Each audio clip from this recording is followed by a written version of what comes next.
if somebody gets really sick like that and you run out of stuff, and he goes, well, we just life flight them to somewhere else, to Albany or to New York City or to Newark, wherever the supplies are. And but the problem is that how would, if New York is in the middle of something, how are you going to life flight them to New York? Yeah. So at that point, it's crazy. What about people with no insurance like me? They probably just cart me off and throw me in the back alley somewhere. Well, it probably then depends on, because this is a public health emergency, it probably depends a lot on your state. Because like in New York, there's a law that regardless of what your insurance, and a lot of states have this. I don't know about Florida, but New York has a law that if you are in an emergency, the hospital is required by law to stabilize you until you can live on your own, if that is possible. So I think they have that here too. They have to treat you by law or something. Yeah, they have to treat you. So I think that what's going to happen is that people are just going to get treated, and then there's going to be a nightmare of insurance companies sorting it out. That's what I think is probably what's going to happen. And hopefully, if the better angels of people's natures take a hold, hopefully it will change our insurance system. I tend to doubt it, but one would hope. It might prove the necessity, the need for universal health care, as they say. Yeah, that's what. Of course, Bernie hasn't dropped out. He's still in there, but they want him to, which it doesn't look like he's going to win. But I know he got mad at a CNN reporter and dropped the F-bomb. He said he was trying to deal with a effing pandemic. And he's doing a lot of stuff. Like he's switched a lot of his campaign stuff over to try to help people with that. Like he's using the money to. I know he's doing something about the pandemic big time. Like he's really involved. And we can't even find Joe Biden. And then we got like Joe Biden's gone. I saw a status that said he's like the grandpa you lost in Walmart. He's gone. He's not saying anything. He may have it. For all we know. Well, it's somebody, I don't know if you... But we're all thinking it. We're all thinking like, okay, bring him down. Watching from Nostradamus about somebody dying from a foolish, bloody mouth.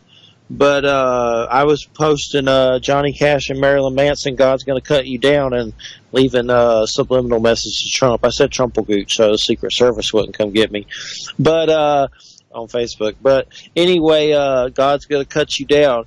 He just seems like an evil a-hole. Like I just don't even understand it. I can't. This virus is like him. It's like you want it to go away. It's not. It's like just gonna be here. It's like the same thing. It's like you wake up every morning and like, oh my God, coronavirus 45, coronavirus 45, moronavirus. But I just don't. It just seems like the more we have him, the more we're going to die. I mean, he just seems like a curse, like a plague sent by God. Why would you still want to vote for that? But then our only other choice is Biden. Yeah, I know. God. I know. Find those people who may be sick and remove them and isolate them in a safe and dignified manner.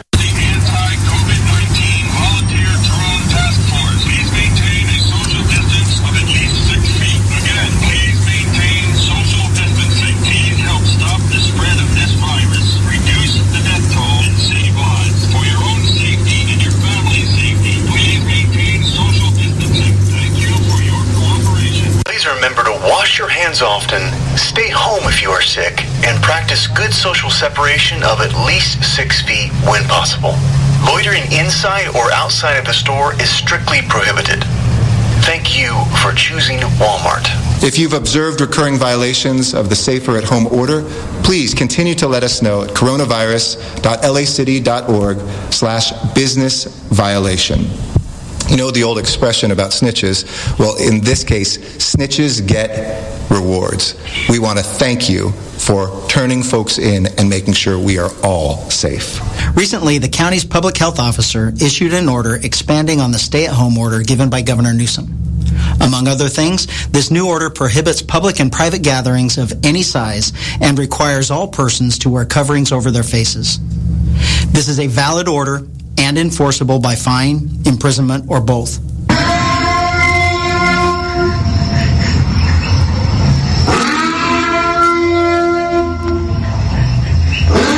The dystopia is real. Its goals are your death.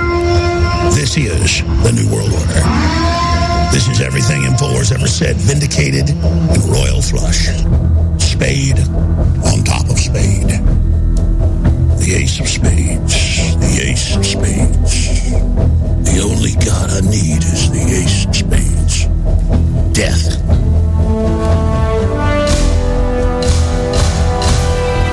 God help us. It's just as bad as I thought.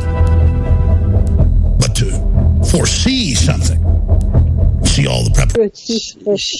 She's done it before. For when I had to vote for Hillary. No, I know. I remember when I voted for Hillary. I went to work, and then I left work, and then I got drunk. I was just like, oh, how did I have to do that? Oh my God. She's just like, and then the stuff she's been doing to Bernie, she wrote a book or something and did something. She was like, Bernie has no friends. He didn't have a real job until he was 41, which was debunked. Like she's just, I don't like her. But I try not to hate her. I don't really hate her, but she just annoys me. But Trump, I hate him. But I don't know. The Biden, I think it's actually scary, Biden versus Trump. I mean, I don't know if Biden's going to win. I mean, he does have all that black vote. Basically, would like him. That could do it. But the other thing that concerns me is this virus and how they're going to use it to manipulate that. And then what else do they got planned? Like they may be planning to keep him in there forever because of this or something, or try something weird because of the election. Yeah, well, yeah. I mean, I don't know. I mean, I think that it is possible. I mean, I'm sure that, like I said before, I'm sure that there are all kinds of various powers that be and, interests that want to take something like this and manipulate it to their own ends in one way or another. I think that the thing with a virus like this, though, is that to some degree it's unpredictable. And, it just depends, it just depends on what happens. We don't know. We don't know what it's going to do to the economy exactly. And see, that's why people are so scared, because this is an unpredictable thing. The only thing that we know, and this is based entirely on watching what's happening in Iran and Italy, is that if you do nothing, it's catastrophic.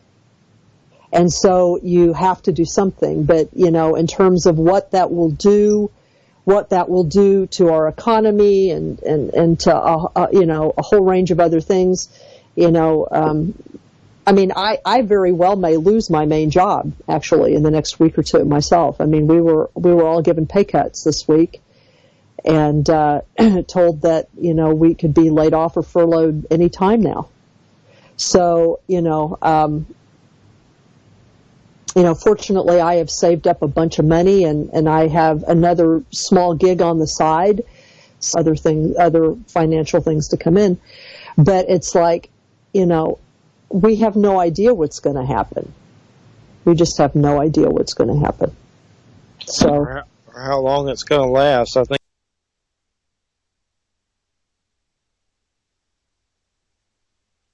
I think it's probably going to last longer than we think.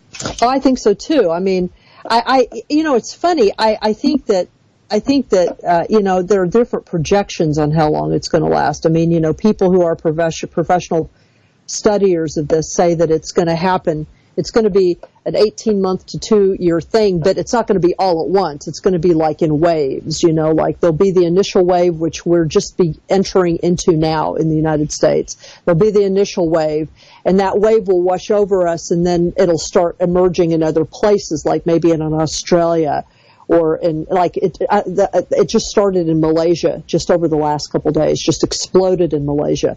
So it's like, it's gonna come over us and then go in other places, and then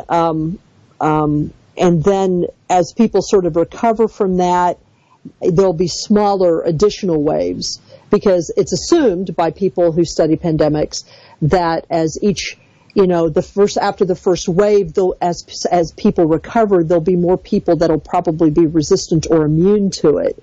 And so when the next wave comes, not as many people will get sick because of that. You know what I mean? And maybe by that time there'll be a therapeutic or a vaccine or something that will help. So, but that's what, I think that ultimately, I mean, those are projections. Those are just professional projections that some people have. I don't know personally. I actually think we might be surprised about that. I mean, have you heard about that prophecy? I mean, that prophecy by Sylvia Brown. Yeah, have you heard about that? I've heard about it. It was in the End Days or something. Yeah, I've heard. My mom has a lot of her books. Well, yeah, in the last book she wrote or co-wrote before she died, there was a prophecy very specifically about an interesting virus that would come out of, I can't remember if she said out of China or out of the East, and that it would be a type of pneumonia, and that it would sweep through the world suddenly, and then just to suddenly stop in a rather mysterious way in 2020. And it would baffle the scientists as to why it stopped when it did. And then it would disappear and then reappear again in a decade later, and then disappear forever. So hope it disappears. Yeah, I mean, I think it's really interesting. I mean, I don't know. I've been like trying to talk to God about making this shit disappear. It's like, please, life's hard enough. We have a trumpelgooch, not a plague. It's too much. It's too much. Well, I mean, a lot of people.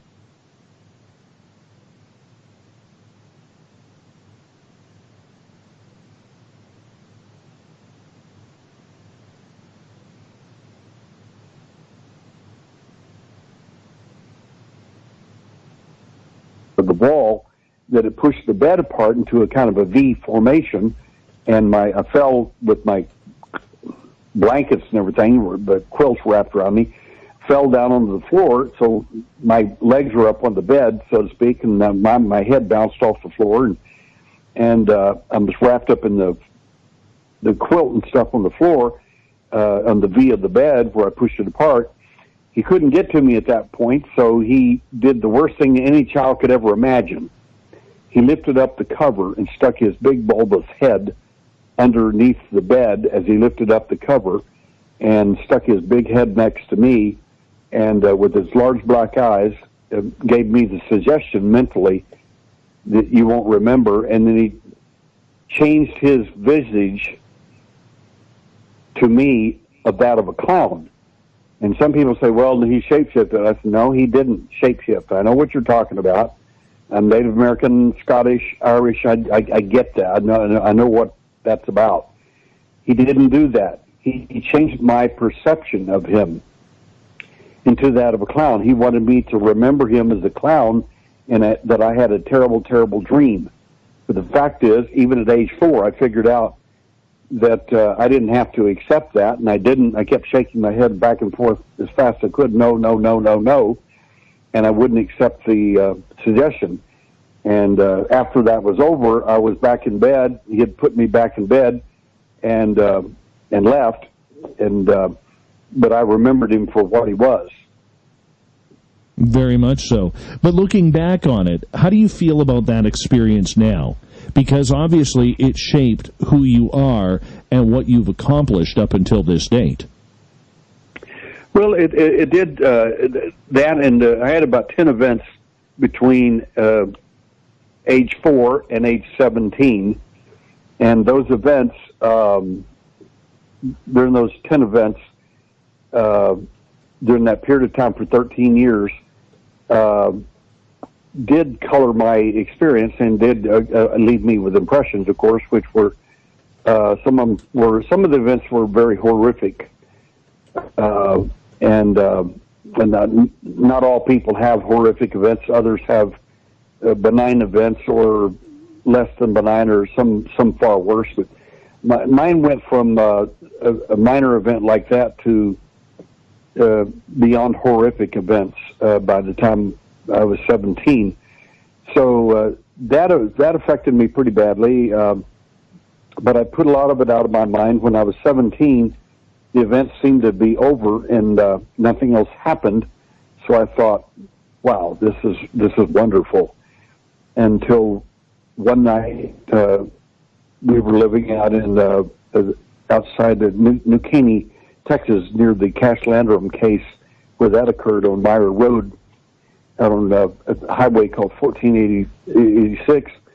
And while I was there, I woke up in the middle of the night, about 2:30 in the morning, and I ran as fast as I could in the living room because I knew my son wasn't in the bedroom. I knew they'd got him. And at 6 years old, they had already got my son. They had just brought him back.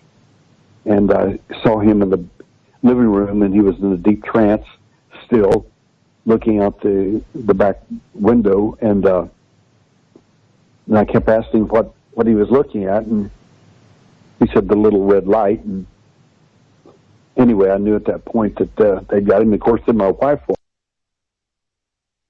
walked up and stands looking at him, looking at me at 3 o'clock in the morning, and says, "What's going on?"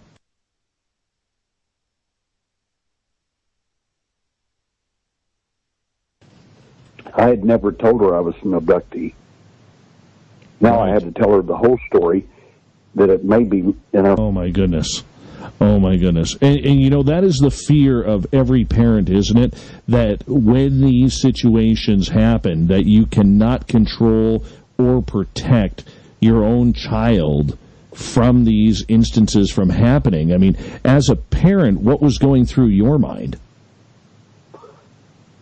It was, you characterized it very well. What went through my mind at the time was that they're back, and now they're after my son. So when the lady interviewed me back in 1994, they gave me the name Alien Hunter, the journalist. I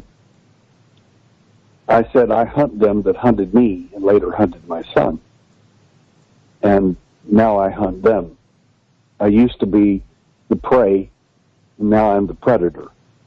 So now but my circumstance is not that of vengeance or something like that, of getting even, that sort of thing. People should not mistake that. My background is a former police officer and a private investigator for over 30 years, and a process server for the court system.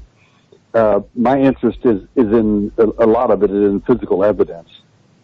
And that's what I search for in a lot of these events. But ultimately, I want to know who they are, why they're here, what they're doing, why they pick certain lineages out of people, and so on. And through that, since the 1980s, we have developed statistics which have helped give us a lot of information, and it may give your audience some information too about what to look for, because you only have 3 kinds of people that get taken. The first group of people that are taken are, I call the honeybees, and they're contactees. A contactee is a person characterized as a person who likes being taken. They feel they're chosen, special, or unique, or whatever, and they think that is okay, and whatever happened to them is cosmically best for the universe, and so on and so on. And they're okay with it. The second group of people taken are people like me. They're abductees, which believe we were taken against our will. We did not ask for this. None of the reasons that people come up with. That in a former life you agreed to this. No, I didn't. And I didn't agree to anything like this. And have my kids kidnapped. I mean, somebody needs to get medication. Things like that. An abductee is a person I call a killer bee. These are people who, like honeybees, make honey. But the difference with the honeybee is when the funny little man comes in a white suit with big dark glasses on, so to speak, they think he's there to steal the honey, and that's okay.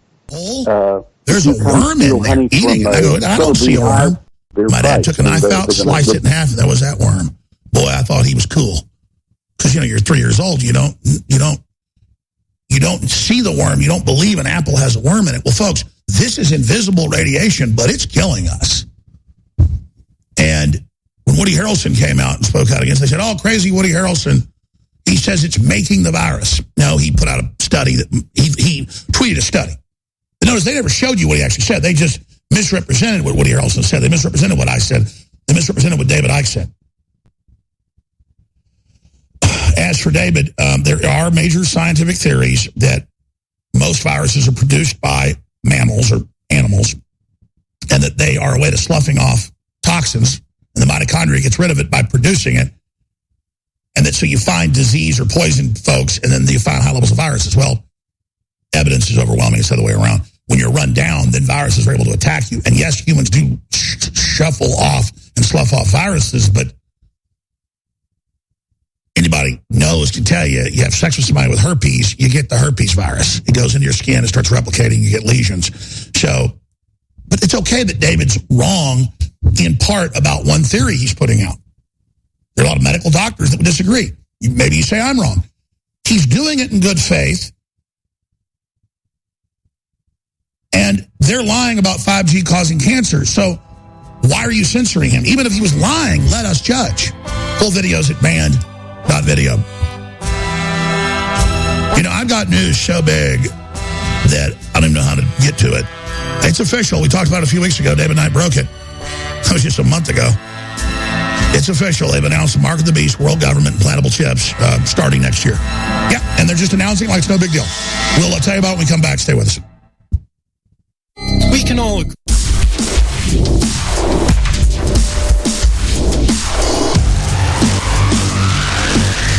Sold out of the Alexa Pure Breezes for about 2 months because everybody knows they're so powerful. It's a 4-stage ion filter. You can get other brands for $600, $700. You find a lot of their good brands for $400. This is the least expensive brand you're going to find out there.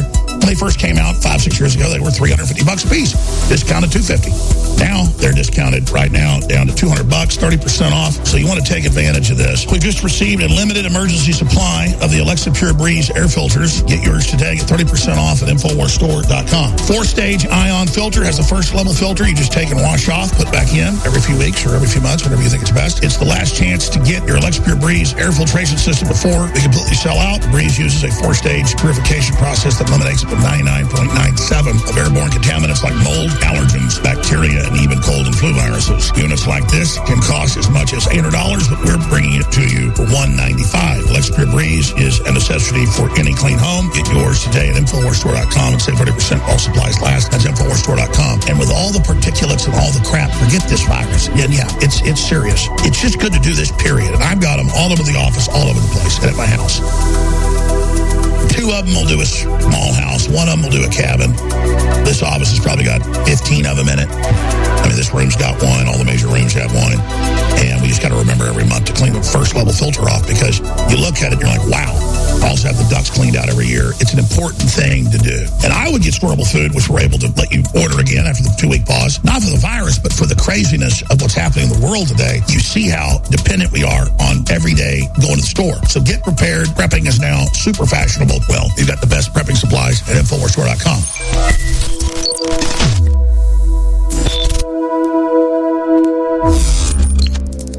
I'm grateful to be here. I'm grateful to be still working in this shutdown.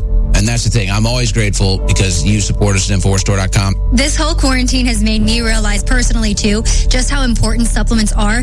We haven't seen the sun here in Texas in what feels like weeks. Luckily, we have our Winter Sun Vitamin D, right, product. I'm going to order that because I haven't been able to go outside because apparently we're all supposed to be on self-quarantine. We haven't even seen the sun. So we have this great product, Winter Sun. I'm going to start trying it out. Not being able to go outside as much has made me realize how important supplements are just for everyone to take care of their personal well-being, to keep yourself from getting sick always. Everybody is rushing, looking for zinc right now. They're learning about the effects of zinc on the immune system and fighting sickness. Say, props to God. I've heard of that before. You guys have had that for a while. What's the special for now?